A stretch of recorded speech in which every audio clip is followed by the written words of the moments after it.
was approximately 3.5 feet tall. He had a dark brown appearance, very ruddy appearance to his skin. 3.5 feet, large head in comparison to torso, large bulbous black eyes. The whites of the eyes had been selected out, so it looked like a large pupil, basically.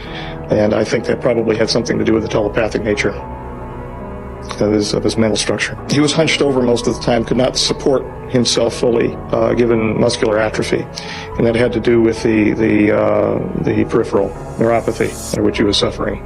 He was unclothed, which bothered him.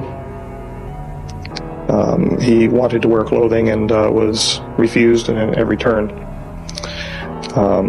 Called himself captive, and justifiably so. His facial features were grotesque in comparison to what he showed me what normal would be. Nose was recessed, an extremely small mouth, a hard palate, no teeth. Do you have any idea what his chronological age was? 622. They excrete in a manner that we would excrete. Their external genitalia are different than ours. The females have somewhat like vulva, but they have a clasper situation. The male has a male clasper, the female claspers. And if it looks like a disc with rectangular solids that are rotated into position for clasping at the inguinal region. They do have internal fertilization. Now, this was something you read because you didn't see the female, did you? No, this is something he showed me of his wife. Everything that he showed me when this was the incident.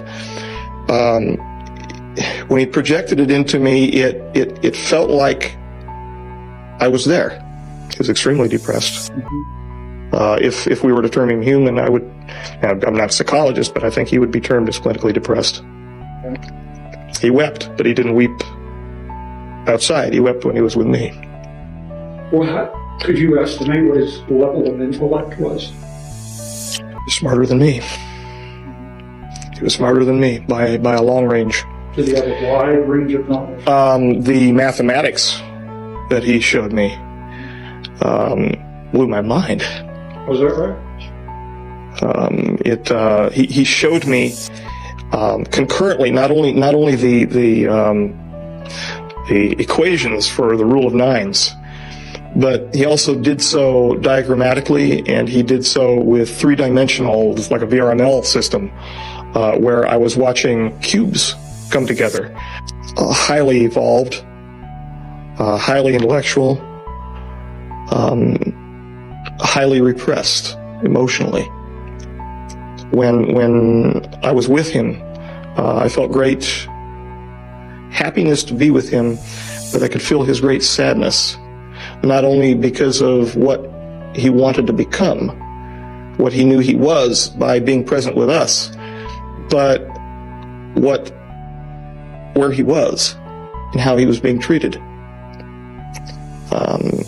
He was not part of the group that has to be catered to involving the T9 treaty that was just signed. He wanted to help. He was willing. When I went in, for God's sakes, I took well over, nearly 300 individualized aspiration samples from his neurological system. He would hold his arm out for me to take them. There was no pain medication. And whenever I would fire the introduction system to remove the sample, it was an aspirative avulsion system, he would cry, and then he would just stand there and look at me.